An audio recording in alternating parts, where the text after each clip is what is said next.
সিলেট সফরে আসছেন প্রধানমন্ত্রী তারেক রহমান। আগামী 2 মে এই সফরকে ঘিরে ইতিমধ্যে জোর প্রস্তুতি শুরু হয়েছে জেলায়।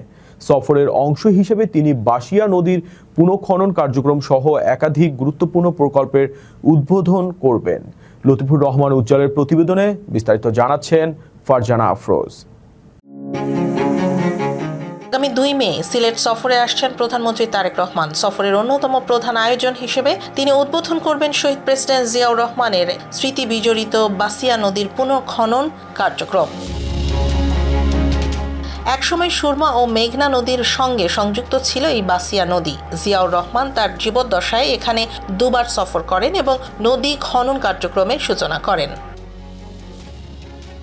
বর্তমানে নদীটি পুনঃখননের মাধ্যমে প্রায় 5,000 হেক্টর জমিতে সেচ সুবিধা নিশ্চিত করা, পাশাপাশি বন্যা ও জলাবদ্ধতা থেকে স্থানীয় জনগণকে রক্ষার পরিকল্পনা নিয়েছে সরকার।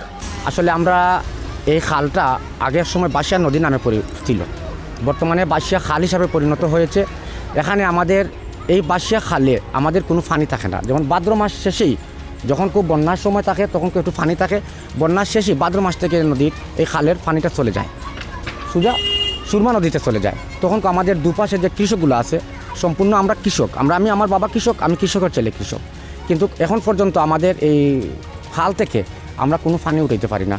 এই খাল খনন করলে আমাদের কৃষকরা বাঁচবে এবং কি খাল খনন করার পাশাপাশি এখানে একটা সুইচ গেট যদি রাখা হয়, পাশাপাশি দিনে ব্রিজটা বড় করা হয়, আমাদের বৃহত্তর মাসুকগঞ্জ বাজার মানে এতটুকু উপকারিত হবে সেটা আমরা ভাষা প্রকাশ করতে পারছি না। বা আমাদের এই যে খাল খনন, এই খননটা আজ থেকে প্রায় 20-25 বছর আগে, 30 বছর আগে প্রধানমন্ত্রী জনাব তারেক রহমানের বাবা উনি করে গেছিলেন।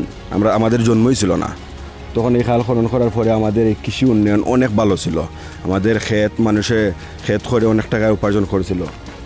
বিগত 15-16 বছর ধরে এই খালটা আমাদের ভরাট হয়ে গেছে। তাই আমাদের প্রধানমন্ত্রী এখন দল ক্ষমতায় আসার পরে 1 মাসের মধ্যেই যে প্রস্তুতি নিচ্ছেন যে খাল খননটা আমাদের অনেক খুব আনন্দের বিষয়। সরকার দেশের স্বার্থে নদী, খাল, বিল ও জলাধার পুনঃখনন কর্মসূচি হাতে নিয়েছে। এই কার্যক্রম বাস্তবায়ন করা হবে 2টি পদ্ধতিতে, স্ক্যাভেটরের মাধ্যমে এবং শ্রমিক নিয়োগের মাধ্যমে। সফরের অংশ হিসেবে প্রধানমন্ত্রী সিলেট জেলা স্টেডিয়ামে নতুন করে স্পোর্টস এবং সিলেট মেডিকেল বিশ্ববিদ্যালয়ের উদ্বোধন করবেন।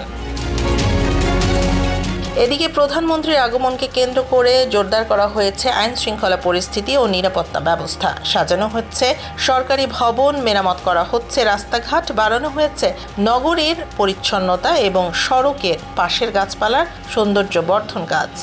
উপকারভোগী কৃষক হবে লাখের কাছাকাছি, প্রায় 90,000-এর মতো, কিন্তু এটার যে পরিমাণ এরিয়া এটা সার্ভ করবে এই শুষ্ক মৌসুমের সেচের সুবিধার কারণে সেটি হচ্ছে প্রায় 1.5 লাখ বিঘা, 50,000 একর বা 20,000 হেক্টর। 20,000 হেক্টর জমিতে একটা বাড়তি ফসলের সুযোগ তৈরি হবে এই শুকনো মৌসুমের সেচের কারণে। প্রধানমন্ত্রী এই সফরকে ঘিরে সিলেটে উন্নয়ন কার্যক্রমে নতুন গতি আসবে বলে আশা করছেন স্থানীয়রা।